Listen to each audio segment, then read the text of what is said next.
Tukuzwe.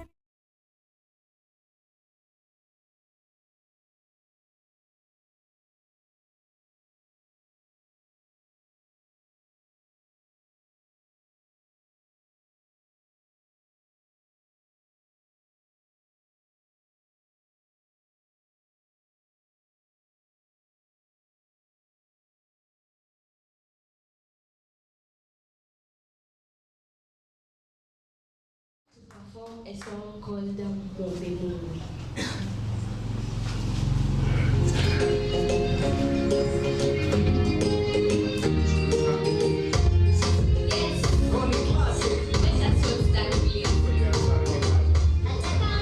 Where we have reached to Mulembe, it's just by the grace of God, right?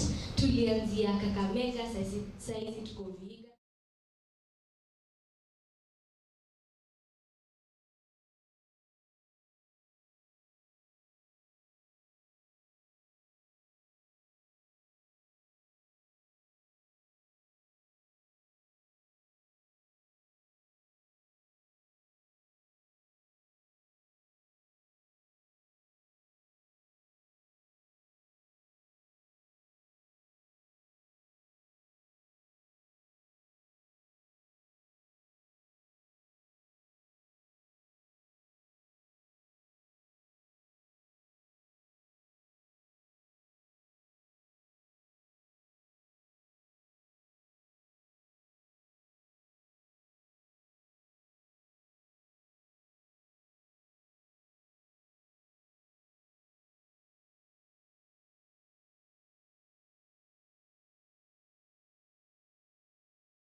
Mulembe.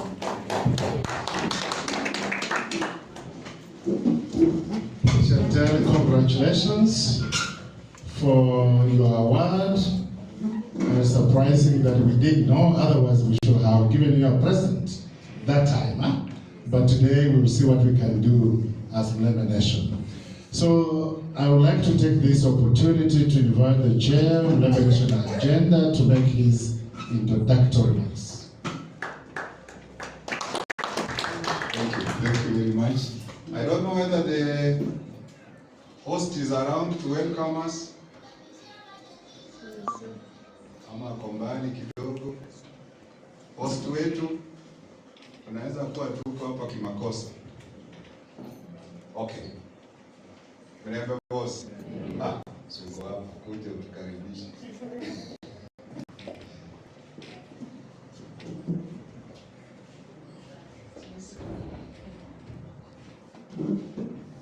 Good morning, everyone. Good morning.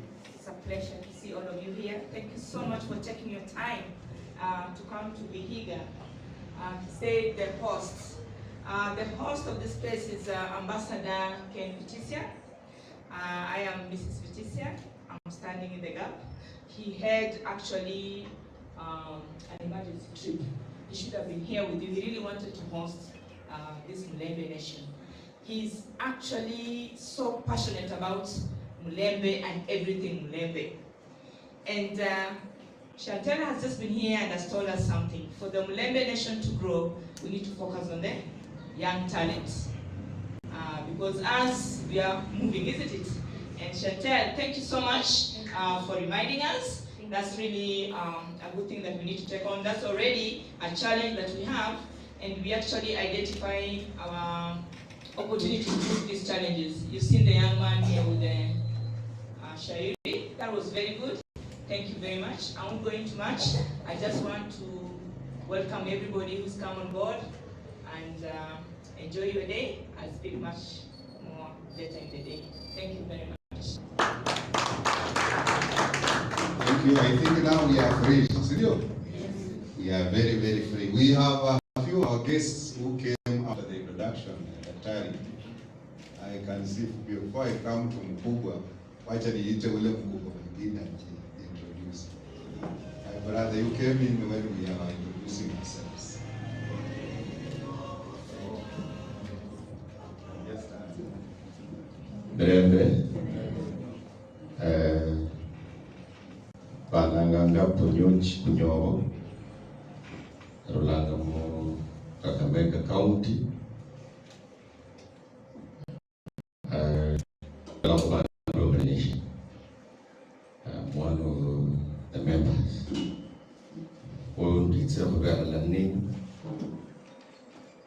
Bara pedindugo endinyirisye Mulembe.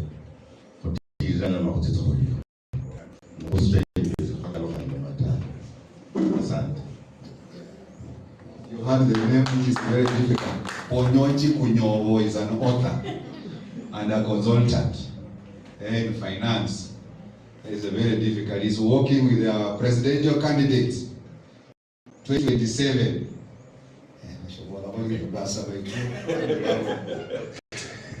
Mulembe mwezi, Bwana Yesu asifiwe. Amera naje Alfred Aneke Mangula, the party leader wa Maendeleo Democratic Party, and also I'm a consultant in banking and finance. I'm the lead consultant at Alphabet Global Consultant. I will be talking about Mulembe Nation wealth creation, so we'll keep interacting. Asante sana. Thank you, Alfred. Now you are all welcome. Maybe for wale ambao you have just come for the first time. Mulembe Nation started as setting the Luya agenda. Setting the Luya agenda with the support of our two political leaders, Mheshimiwa Musalia Mudavadi and Mheshimiwa Wetangula. We came and we had to pitch it that high so that we bring everybody on board. I'm sure you have heard of the elusive unity, but we are moving in small cohorts, in small groups, and I've seen some new colleagues joining us today. Ongete, I only hear your name. I'm also Mohatiri, so I can see you have worked with my niece. Yes. So the purpose of this Mulembe Nation agenda is to unite with a purpose, the Luya Nation. We are united in many ways. We want to play football, soccer, we want to love one another, we want to promote business, we want to promote talent, like you have just heard, we want to promote our language, our culture, we want to do trade, we want to, there are so many things, and there is so many things happening around. When Alex is here, there are things that bother me sometimes when I do one, he tells me do this and it works, isn't it? We talk to Baraza here, one thing and we get it. You can see that all tribes and communities are uniting for whatever reason they are united, isn't it? Nombe shumanyira bandi. Bandu balegenderana. Sekaligalyo. Fugeso kugenda horiyo. The target group is us the Luyas. And I'm happy that we are bringing on board our young children. I'm really amazed by this young man that he's a Luya, isn't it? His father is there, isn't it? And he recognizes that he is a Luya from Navajo. And he wants that to enter our heads. We want our young professionals, university students, to know also that they are Luyas. And you saw what the Gen Zs did, isn't it? They said they were tribalists. That's okay. Mine were there, 4 of them. One is a medical doctor who was treating at Family Basilica, and the rest were in the field. I would have lost them, but God is great, they came back. And I can tell you that if we pitch our unity on the youth, they might succeed where we have failed. That is my vision. We decided that we shall not sit in Nairobi or Pretoria. They have just called me. There are people in the US following. We sit in Nairobi, in Eldoret, and we don't come to the ground. So Bwana Simiyu, we decided that we shall come to the ground. You saw that young man saying he has been wanting to see Dr. Sylvester Anand, the incoming governor of Kakamega. Sini huyu? Fanino mundu zato nyala kumutira mazalo. Sini kweli? Yeah. So we decided that we shall go around the counties, the 5 of them, that is Trans Nzoia, Vihiga, Kakamega, Busia, and Bungoma, and then we shall regroup now as a bigger group. So we were in Kakamega in December last year. We were, as actually I've seen that Chantel has grown. She was smaller than this. Yeah. We had outcomes and discussions by panelists and also speakers on matters agribusiness and value addition. And we are talking about doing, not just saying. Sometimes we can blame the government, but Kakamega, okay, generally Western, we are really privileged to have reliable rain, soils are good, and we have labor, isn't it? Anatembea tu hapa. Mtu mkonde hapa ni wachache sana. Bandu sabo kulemaza matumu, bandu baza muno. Isn't it? We have labor. So agribusiness, we want to do value addition, and we saw even conversion of raw materials into semi-finished products or even finished products. So it is an area that we are having experts here who can help us to understand or break it down so that we do more in food production and issues about food security. We also talked about environment and climate change. And we had experts who talked about this so that we can continue to plant our trees, take care of them, and take care of our environment so that we have sustainable development. And that is why we say a Luya and a tree are the same thing. There is a Mzungu taught at Shambelele Secondary School where I went to high school. And he said, if you go to a home without trees, it means all who live there are fools. Yanu nyana wanyola zangu mundu zamalai mwenorisi. Uza na amba alai wae wambaka inzuara katikati nekula o msala angwenda. E mundu wafu alanze isuta. That person is really letting us down, isn't it? We need to plant trees. Long time ago they said ladies should not plant trees. But right now, even my girls, my daughters, plant trees in our home.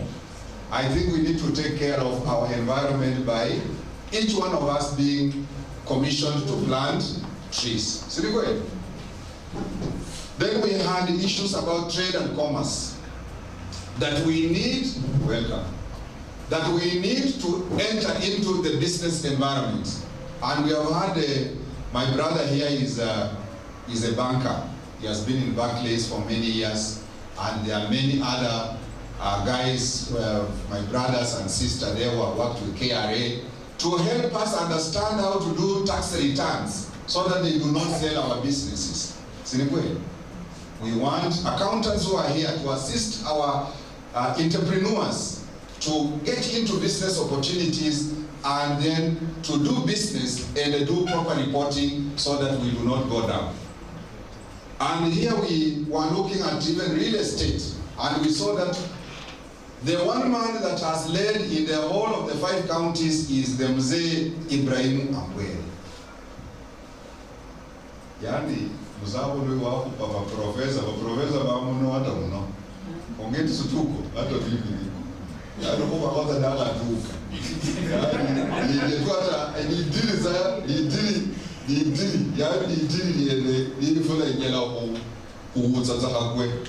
we have not done anything.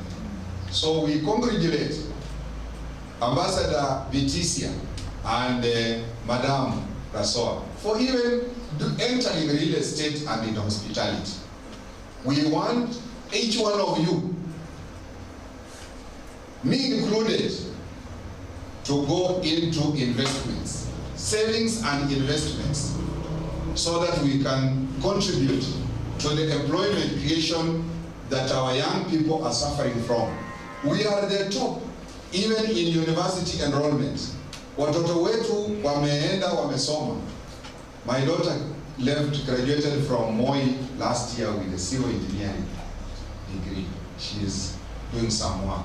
I can tell you that watoto wetu wamesoma medicine, BCom, education, sociology. They need where to work. And we should not just be looking at the government. The private sector should play a big role. So we say in Kakamega. Then health systems. We have our own doctors who haven't started Oasis hospitals. We have other medical doctors, practitioners who are doing great in this sector. Let us not be left behind as lawyers. Let us have a hospital like Karen Hospital in Nairobi owned by a lawyer. I know that Professor Stanley is having his own hospitals chain here and there. But we are encouraging the upcoming doctors, pharmacists to enter into the sector and even dominate it. Mining and minerals. I was happy when I heard that, is that Oundo or from Busia? Tom, you are representing the mineral team, isn't it? Yes. We had even last time, if it wasn't for the protests, we were unable to be, we were not sure our visitors would get here and be safe. We thought we might be here eating rice. Na vijana wakuja waseme wanakuja kutusalimia. So we didn't come. But we had a speaker from South Africa who is actually a Vihiga resident. Anatoka tu hapa. Yeah? To teach us about how we are going to extract minerals and how we are going to benefit from this new venture, instead of relying on sugarcane and maize only. So I'm sure somebody will talk about minerals again, just to expound on it. Then Madam Okentis Tikolo, she's here again. She talked about sports and stadia, issues about where our boys can do, and I think, I don't know whether it was Juma or Chantel. Chantel, you talked about how our sports is being run and we are champions. Drama, dance and music. Baraza is here, is a musician, and many others are musicians. We need to talk to our county governments so that they can improve the infrastructure for sports and dance, music and video, so that we can do more content creation and so on. Then we talked about culture and language. There was a lecturer from I think, Catholic University, and she talked to us how important our language is, that Kenya Mulembe was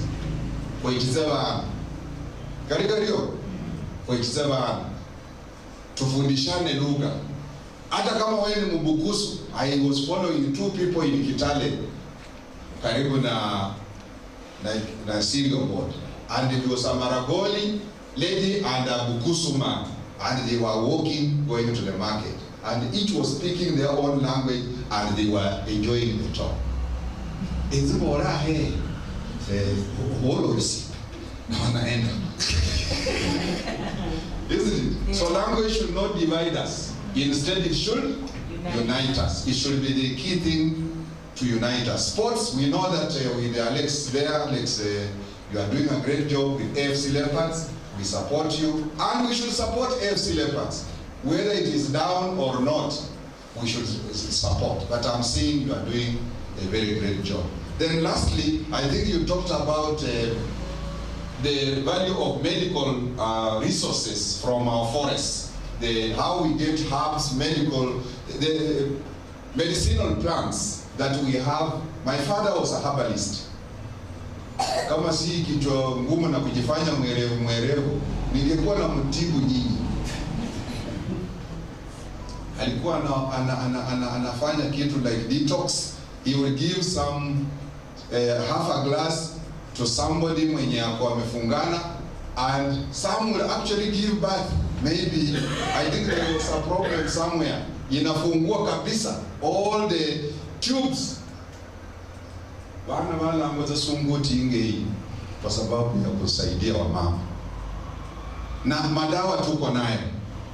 Na tujue kwamba these products, and I think there are people who are doing a lot there, kina Kabaga Watai, and I think that you have a lot of interest in those products. I think we can go further and even be able to package them. We are doing Mukombero as it were. It is one of our products, and some of our young people in Kefri are actually doing the wine and also doing the powder and packaging and branding. My friends, if we don't do it, I don't want to name who will do it, but you know him. Watakuja, wachukue na tutanunua tena. Mimi ni kama sikuli Mkombero Kakamega ni wasionangi ni original, but unaonanga watu wengine wanatembea na vijiti wanasema mbuza Mkombero. Nobody ever ubere muluya. Waluya vile rubatie. So with those few remarks, I would like to urge the speakers today to also enlighten us more on their topics that we have given them. And we would like to request that we continue with the focus on the Luya unity. We continue to focus. I'm happy those who have attended the second time. We were with you in Kakamega, you are again here. And we'll be going to Busia. I think they'll discuss and agree on the next county. We want to increase, not to decrease. Sindio? Na tusaidiane kuambia watu what is it. We are not a political outfit, but we like politicians. They are also consultants, like me. I'm in finance and governance and supply chain. I do a lot there, the board inductions. So I also run my own consultancy called ILRA, Institute of Leadership and Research in Africa. And I'm a lecturer also at Amref International University. So I'm so happy that you are here, and I also thank my steering committee for the good work that you are doing, burning the midnight oil. We will need resources. We will need resources even to meet like this. We need to take water. We need to have this loudspeaker. So when you come and you have something, we have given our pay bill out there. You don't have to limit yourself to 1,000 shillings. I know you attend big meetings, and you know how much this will cost, isn't it? Musungu wana kumungira. ora washinda ho sana no. Asante sana, thank you. Endelea daktari. Yani kwenye huko pera waziko.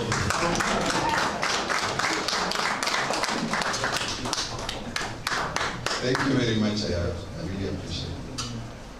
Thank you very much, Chair. Chair, I had on my home, is it? Musho manya, on our ile ya alafu mkuta nama hamtasimama, si ndio? Basi tupigeni makofi. Chair, you forgot to introduce the steering committee members of the conference. Maybe I should give you that opportunity. Yes. So maybe.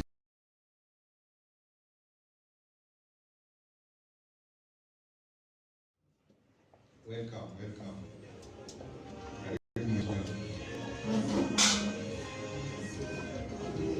And you know, he has just come when you are talking about culture. This was the director for culture in Kenya. Na mmoja tu, hatuna watu wawili. Committee. Nani? Steering committee. Yes, John. Wow. So you have really been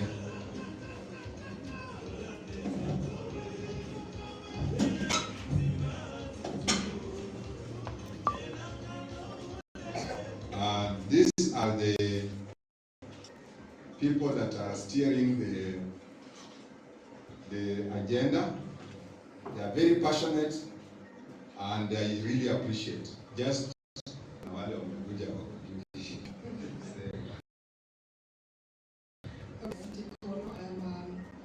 a PR and communication professional. In the Mulembe nation, I think we are really playing below our league. And we join hands and did something else ourselves. Okay. I'm Sylvester Anami. I coordinate the Socio-economic Summit and activities of the Mulembe Nation Agenda. Morning, Mulembe Nation. My name is Francis Barasa. I'm a member of the committee. Thank you. Good morning. My name is Joan Mulembe. I'm a trainer of culture and heritage, traditional folk songs, and the Igwe Cultural Festival member, and a member of Mulembe Nation. I'm appealing to our people of Mulembe Nation. This year's we are going to celebrate our 26th festival at Mbale, and I would like you people to join us. We are going to do more of whatever I've been challenged to do. Welcome and feel at home. Karibu sana. Good afternoon, everyone. I'm Pamela Msambai from Malaba, very passionate in women and culture empowerment. Welcome. Morning. I'm Socio-economic, as I said. I have a background in banking. I'm so passionate about small and medium enterprises. I try to help women access loans and access markets. So if you're a farmer or a small medium enterprise farmer, please, we can engage further. Thank you. Karibuni sana. I'm Igara. I act as a treasurer in the Mulembe Nation agenda, and I'm also passionate about Luya people rising up and doing the needful, like rising up from our mediocrity and moving ahead, because we have the potential. Asante.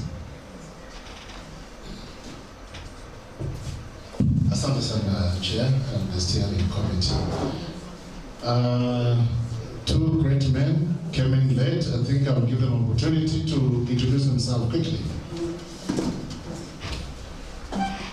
Thank you. My name is Patrick Ligami, coming from the banking sector, something I do as a community interest. Director of Culture in Kenya.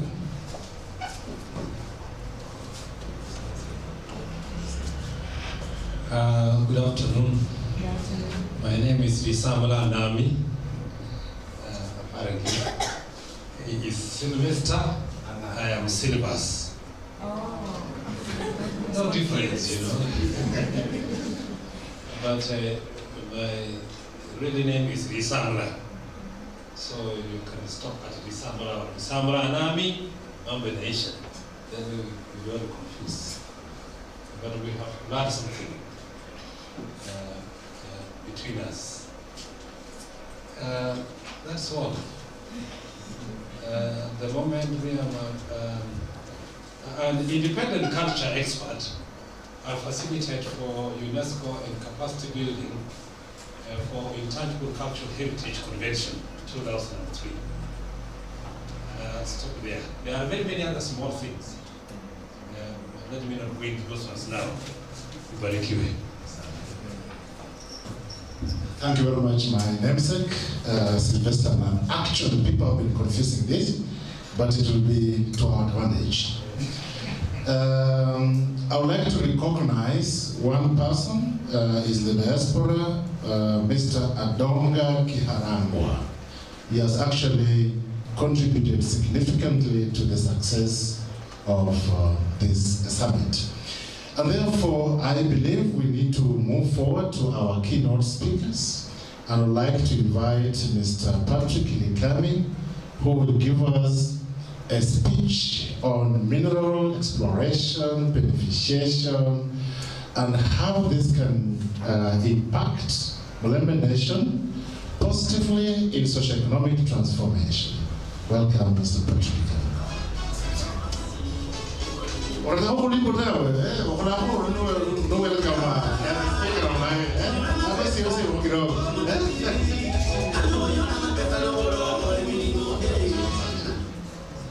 Like I've said, my name is Patrick Ligami.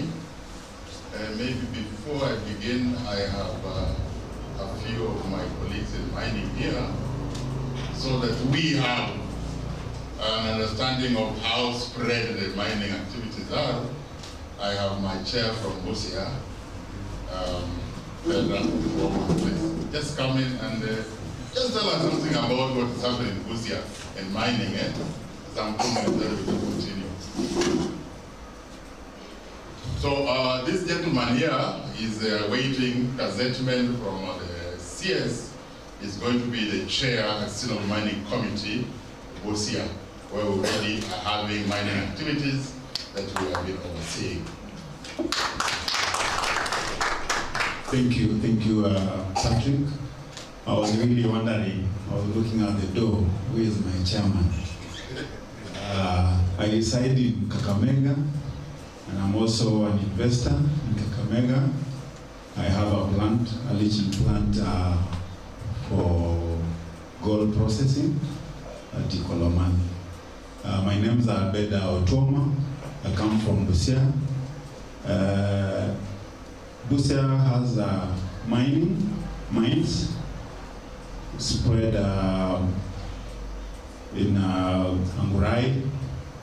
We have in partly part of Funyula. So I'm a representative of the governor's office in terms of mining in Busia.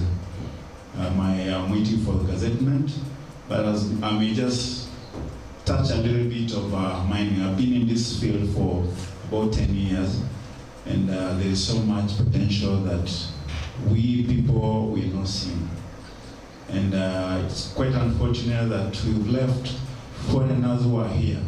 About 60% of the mining that is happening specifically in Kakamega is being done by foreigners. Dhahabu mingi inatoka hapa, inaenda, sisi wenyewe tumelalia. We are not even helping our people to benefit from this. I thank our chairman, at least we're doing something right now.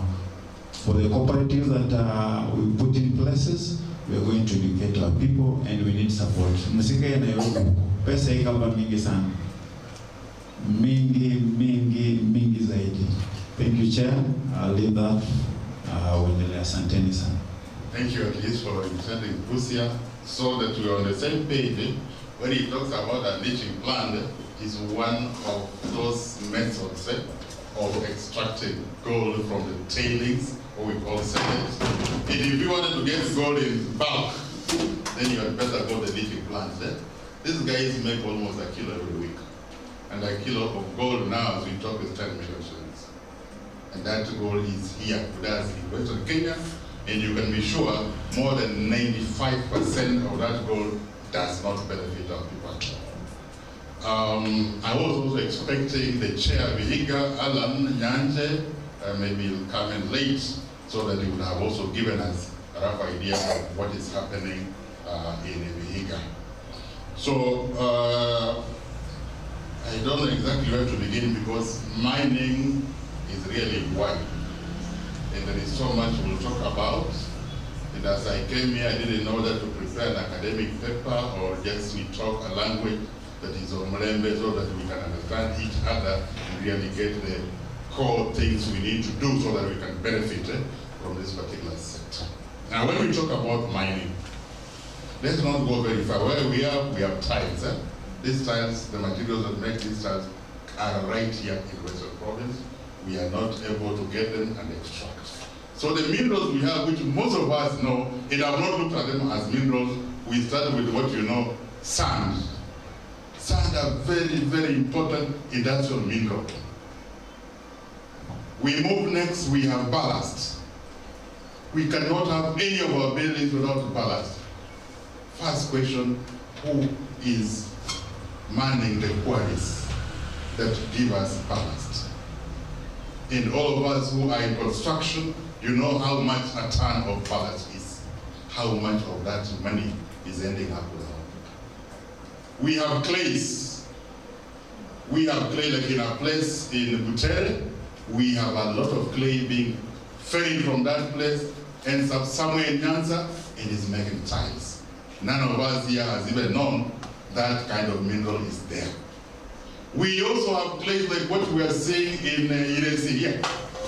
All we need to do is to organize that clay and do serious value addition in those mamas. Our daughters who are handling that thing will be very far. The clay that is in that Iresi pottery place is so unique. And those of you who have got the kind of containers for the flowers and flower vases, you'll notice that it's very special clay. You may not be able to get those kind of ornamental pots anywhere else in this country. Then we have the other minerals we would call precious minerals. Gold really being at the center. And this gold runs all the way from Busia. In Bungoma is around Mount Elgon. And then we come to Vihiga. Then we come to Ikolomani.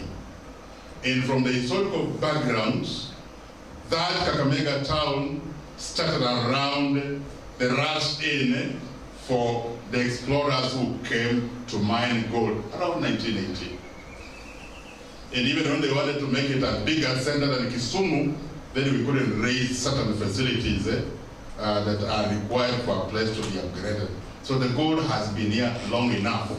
And the gold that was then in Kakamega that allowed explorers to come, at that time, it was also happening in Magaga. So that area then becomes a very important heritage center for this region.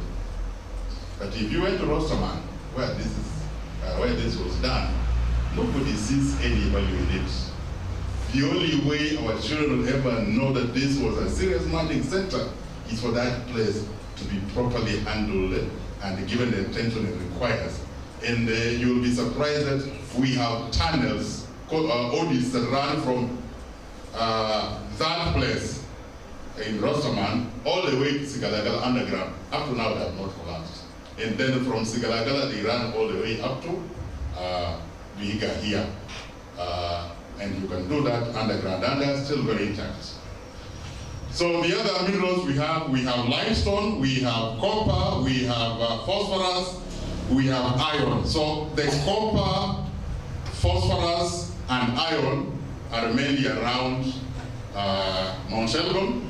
This was the new survey that was carried out. Then we have silver and limestone and also zinc.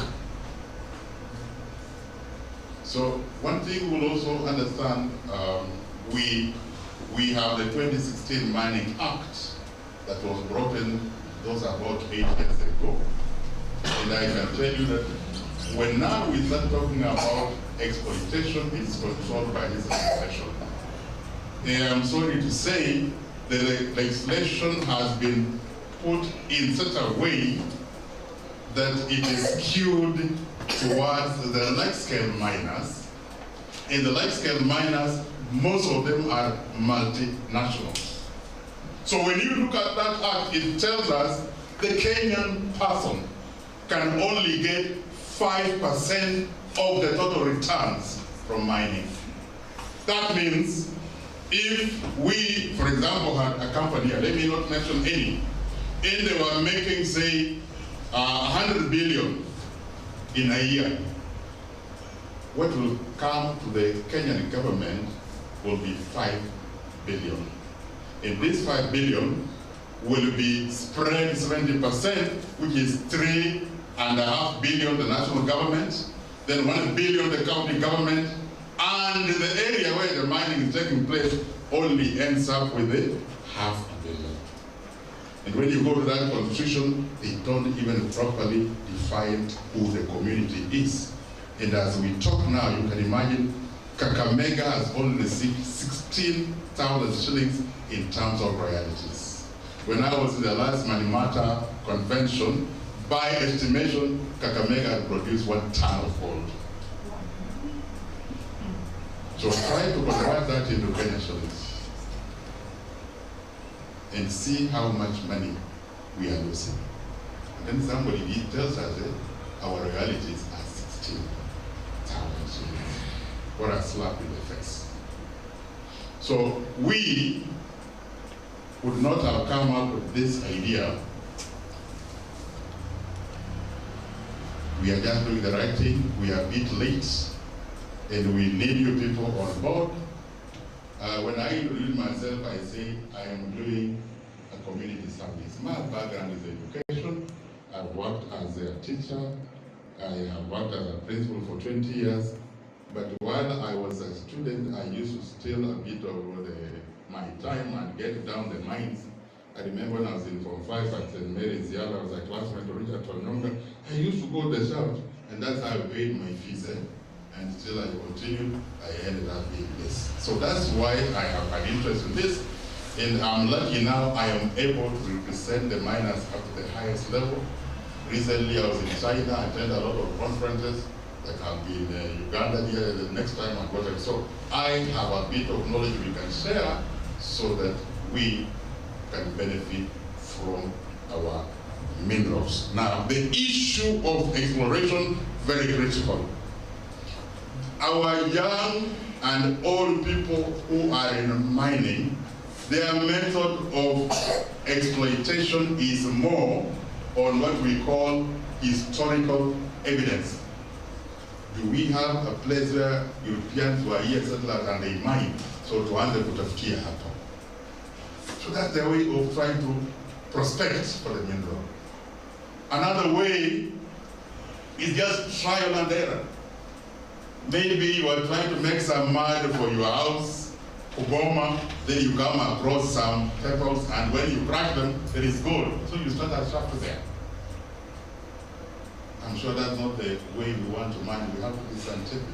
And we want to direct our resources in a better way. So that means we must look for a way in which we can empower our people so that they can do the right prospecting. In this country, they have done the geo-surveys and they have data. We do not want to accuse anybody, but that data is being released selectively. Like you'll be shocked to learn that in this country, we even have uranium. But nobody wants to talk about it very seriously.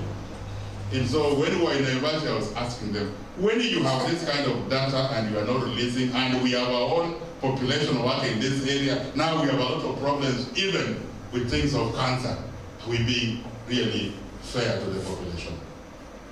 So I'm still talking about exploitation of the minerals. So we need, as a community, to get concerned. Is there something we can do to our local miners so that, like in this gold mining, they are not making shafts all over the place? So that we can have safe mining, mining that is entrepreneurial, mining that takes care of environmental sustainability. And you will find out that when you come to our areas, like, let me use a case study of Ikalomani, or let me say Kakamega County. In my records, I have over 72 investors who are non-locals.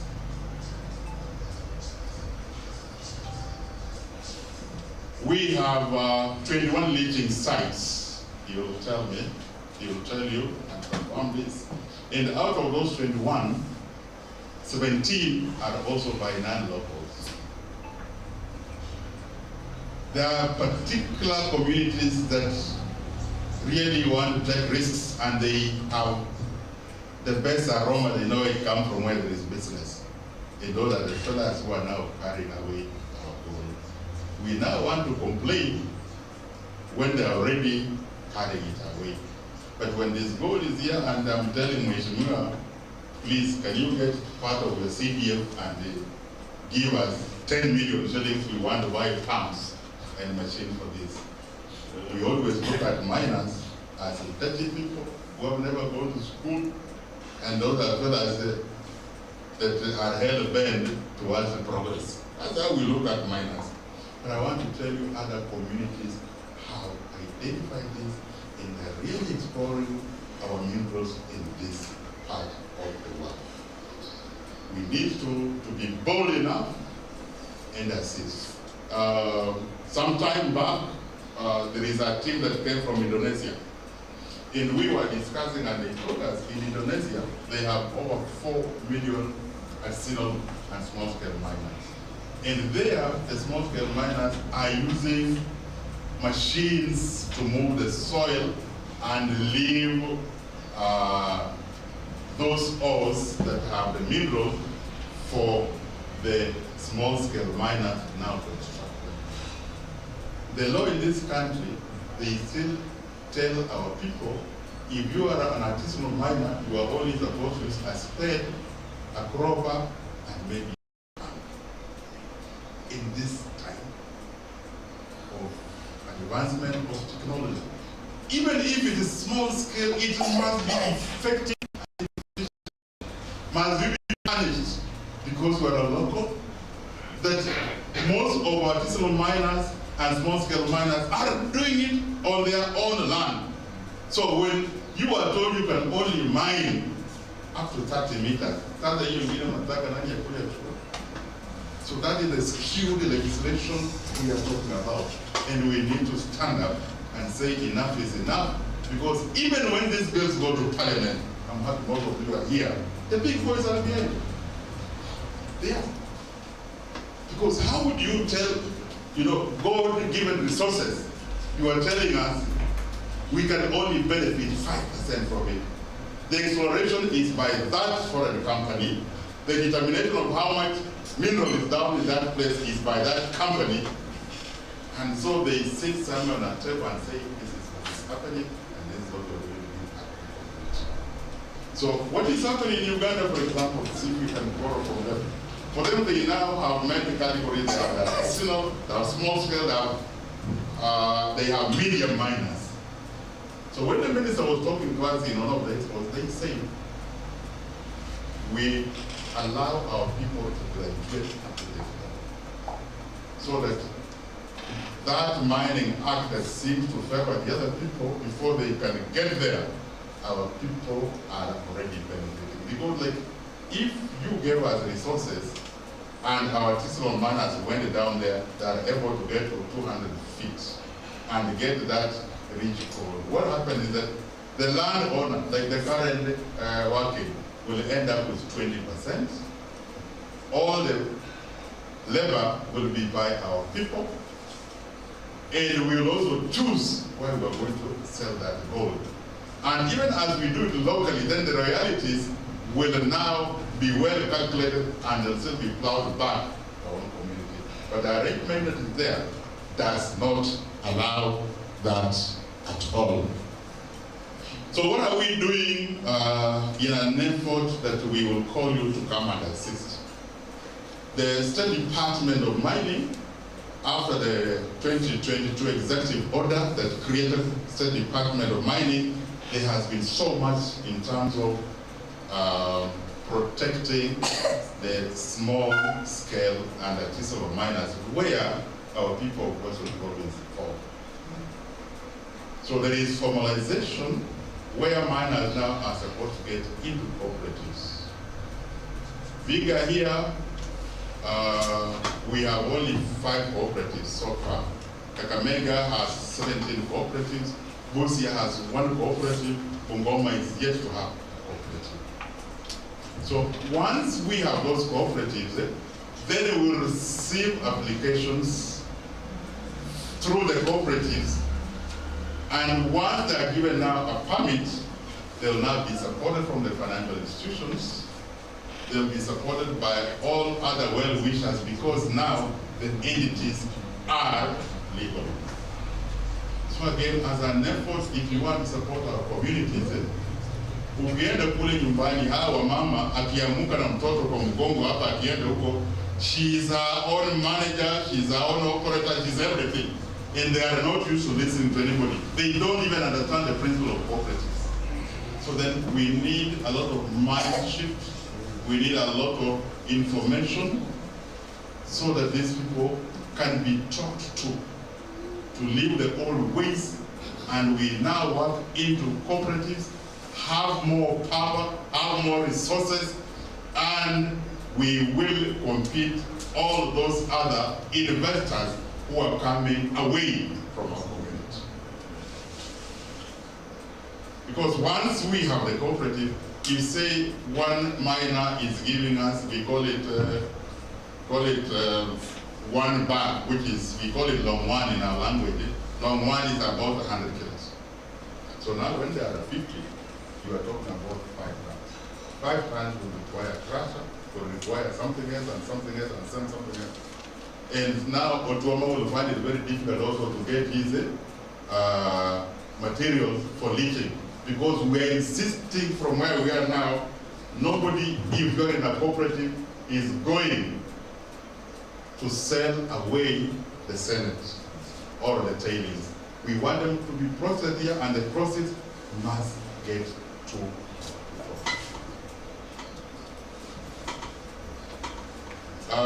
we have tried to whip our political leadership to understand this mining can turn around our community. But still they don't understand. Instead they want to quickly move and be closer to the multinational companies. You understand the background, I don't want to do that. And yet, same case study, economic, 60% of the household. Madam Jigolo, did you know that 60% of our household put food on the table, take their children to school, they are even able to pay dowry and do other things through mining. You pull out mining, and in that economy, it will no longer be a place anybody can live in. And so when we have our population, why does any leader want to undermine this kind of thing? From the data we have, in the Uganda corridor, Vihiga, Kakamega, our gold alone is worth 200 billion shillings. And the question we'll be asking ourselves, out of the 200 billion shillings, how much will it end up in our community? You can be sure it might not be 1 billion to be contributed to. So we really need to have a conversation. We force these fellas on the table, something like what happened with Mulembe Sugar Company, and you call all the leaders, that is what we need to do in mining, so that we will have our act together. I was at the intergovernmental sector forum in Naivasha, where we talked about all this. And it's deliberate, they do not want the county government to come into this because of some interest also. Because immediately we say, if gold is being mined in Kakamega, we will determine the land use we want as a county, as the locals, and we want to know who is mining where and what is our return from it. And those are the kind of thoughts we need to have so that we can move forward and benefit from this. So I didn't want to be maybe very technical in that language. I thought I will talk it the way I've talked. Thank you for listening. Thank you very much, my brother Patrick Likami, for that exciting information about opportunities in mining for the Mulembe Nation. Because we started late, I would like to welcome Dr. Alfred to speak to us about how. I think he finishes and then they can have a question. He will be speaking about how we can create wealth from the resources that we have. Thank you very much.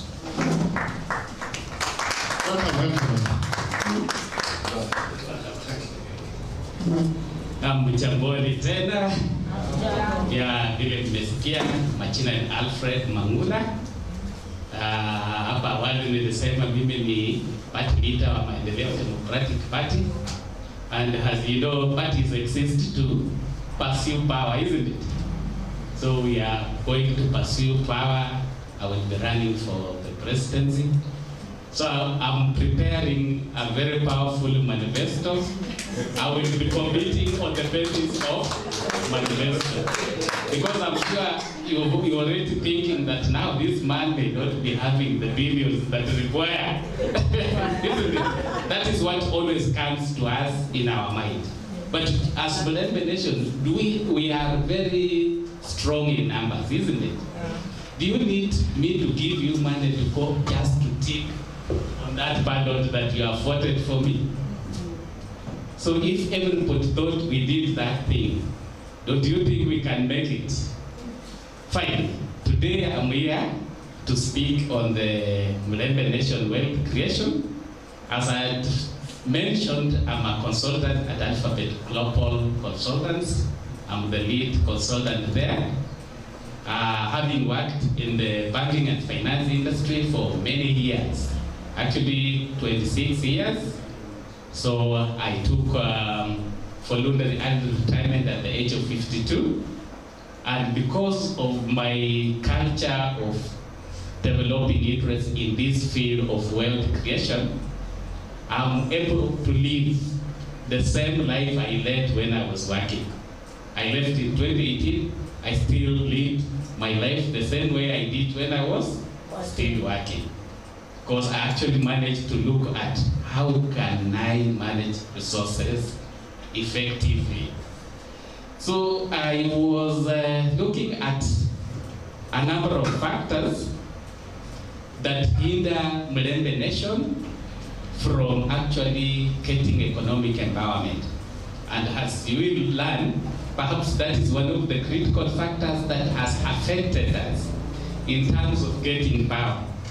That's why if you don't have massive resources according to our political landscape, it affects the way things are done. And I think it is a high time Kenyans started moving away from issue of seeing people in terms of money if you want to get political power.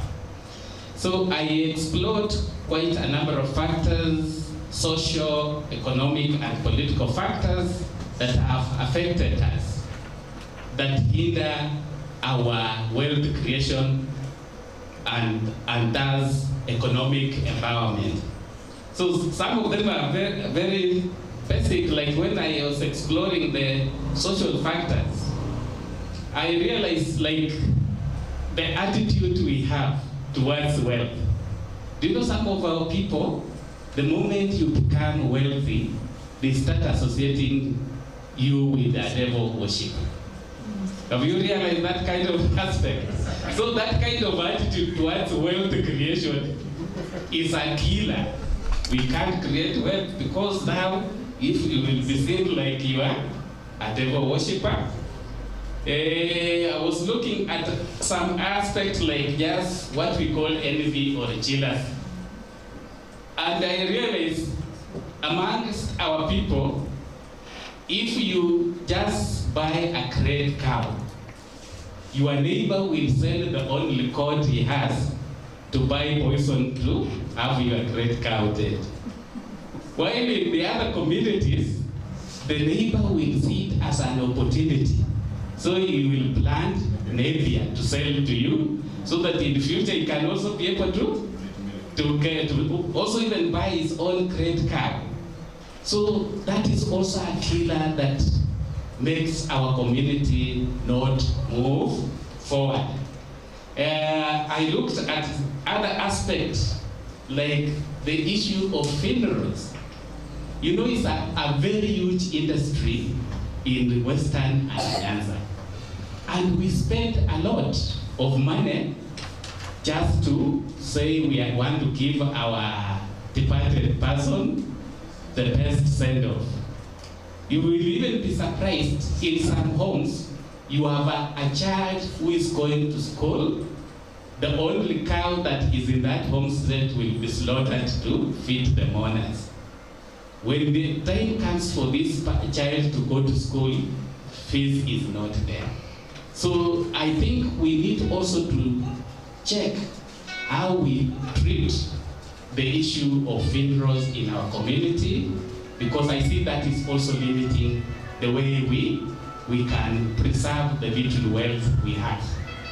I looked at an aspect where our people mostly don't share opportunities, and that is also a hindrance to wealth creation. I've seen the community, like for example the Kisses, if they get outside the country, they will always get their kin to go there. And you know, once you are brought there, you get opportunities and make remittances at home that will empower your people. But for us, I'm sure if you get an opportunity to go out there, you will keep that opportunity to yourself. I stayed in Nairobi. There was a place called Kamulu.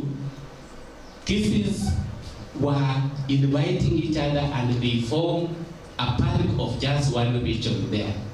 But as you will find, if there is one of our own is just isolated, is somewhere, it doesn't reach out to others and say, here are opportunities. And perhaps that's the same thing that happens with those who are in government positions. They will not try to fight to grab opportunities and pass them to their communities. We always say, they will say, oh, I'm trying to favor my community. Because if others are doing it, don't you think we also need to grab, if there are opportunities, we grab and pass them to people.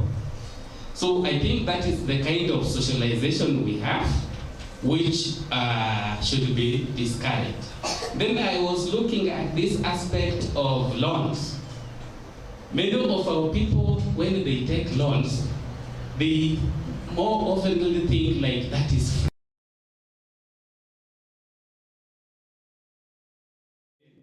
To repay them. Sometimes you take a loan, you now consider that this is an opportunity if you are a man to marry a second wife. That is a killer for wealth creation. Because if you don't apply that money intended purpose, then definitely repayment will become a problem, isn't it? Okay, now let me look at the economic factors. And under economic factors, there is what we call financial literacy. Financial literacy is trying to understand how money works. If you don't have that, you get money. You know, definitely if you get money, there are three things you can do with money, isn't it? One, you can waste the money. Two, you can spend the money. Three, you can invest the money. So most of the people in our nation tend to waste the money.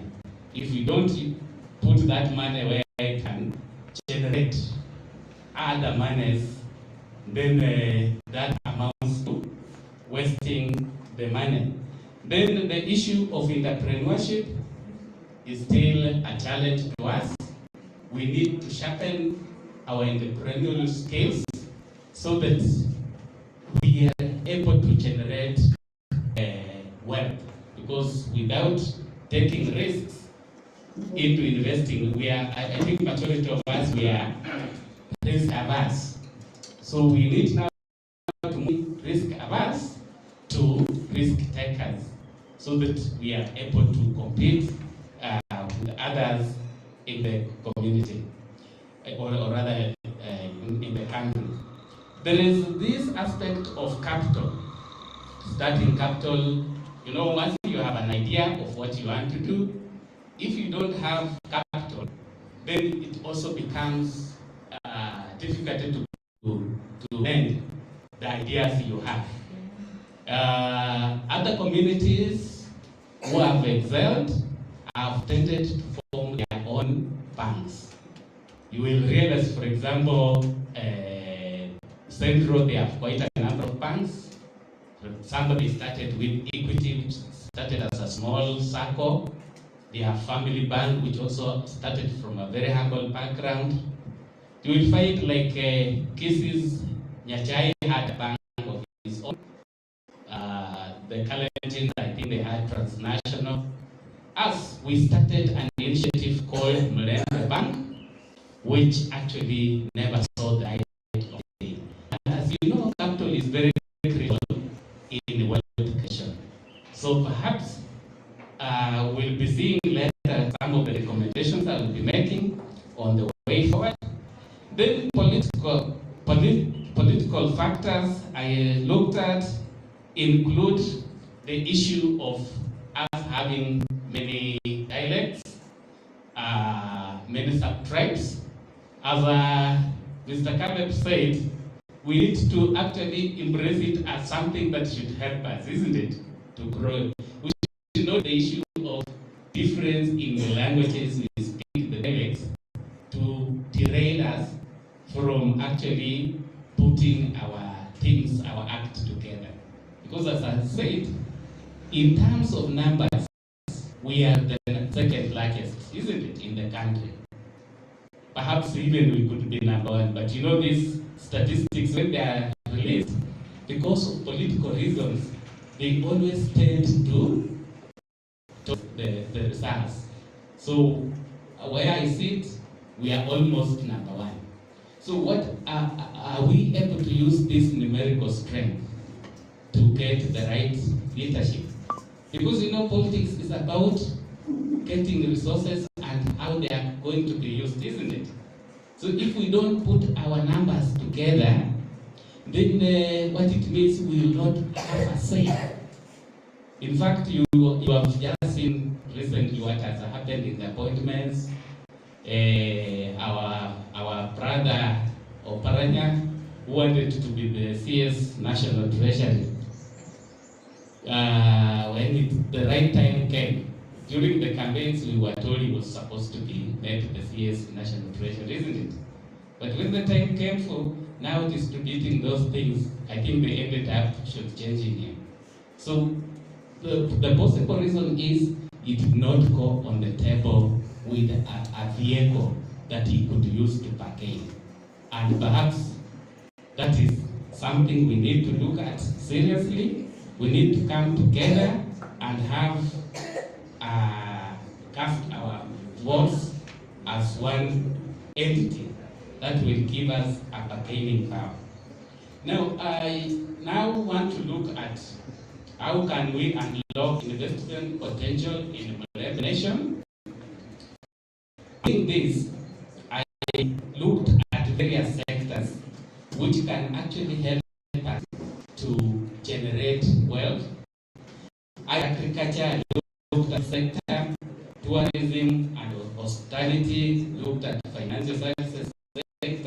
transport and infrastructure, and industry. Under agriculture, there is the president of African Development Bank, Dr. Adesina. He at least postulated that the billionaires will actually be farmers. So now that we know that is where billionaires and billionaires are supposed to come from, as a nation, we are endowed with good soils, reliable rainfalls. Why don't we take advantage of this? Because if we are able to feed ourselves and be able to sell the remaining, we export to the other counties, even export to other countries.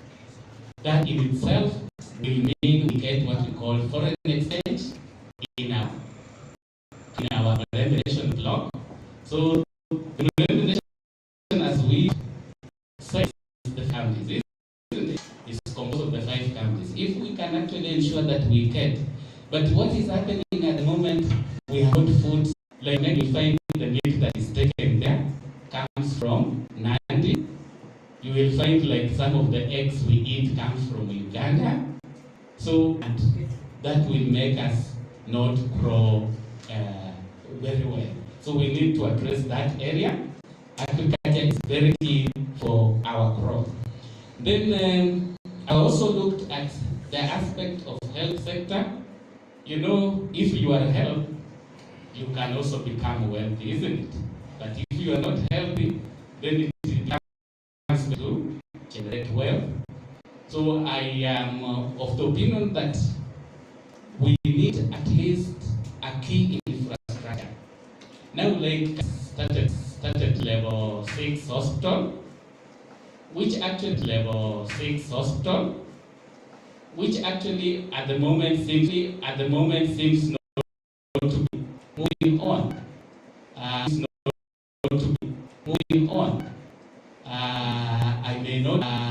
may not know what the reason why, but I think as a block, if we have such a huge infrastructure, it will actually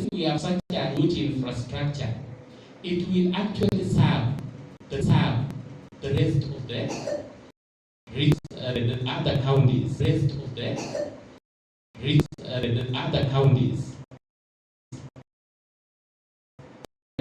Can keep their cases handled in Kakamega. Kakamega as a county, we normally get resources. Kakamega as a county, we normally get resources in the tune of 17 billion. Now, if we get 17 billion as our budget, and household the remaining just 6 billion to complete, it would have been very key, and that is why sometimes we need to invite even the representatives of the counties to be here, so that as we speak some of these issues, they can also pick and see how the implementation can fast tracked. Because if we have a massive hospital like that one, it will generate employment for our people. 2, it will save the money that we spend. It will save the money that we spend on medical when we visit other institutions like Moi Farol, Kisumu. So we'll have others also coming to bring income to our block. So that is a way that we can enhance wealth creation within our county or our block. In the area of tourism and hospitality sector, this is a very potential area. You know where we are located, we have other countries in the neighborhood. For example, Uganda is just here, Southern Sudan. If we had a very proper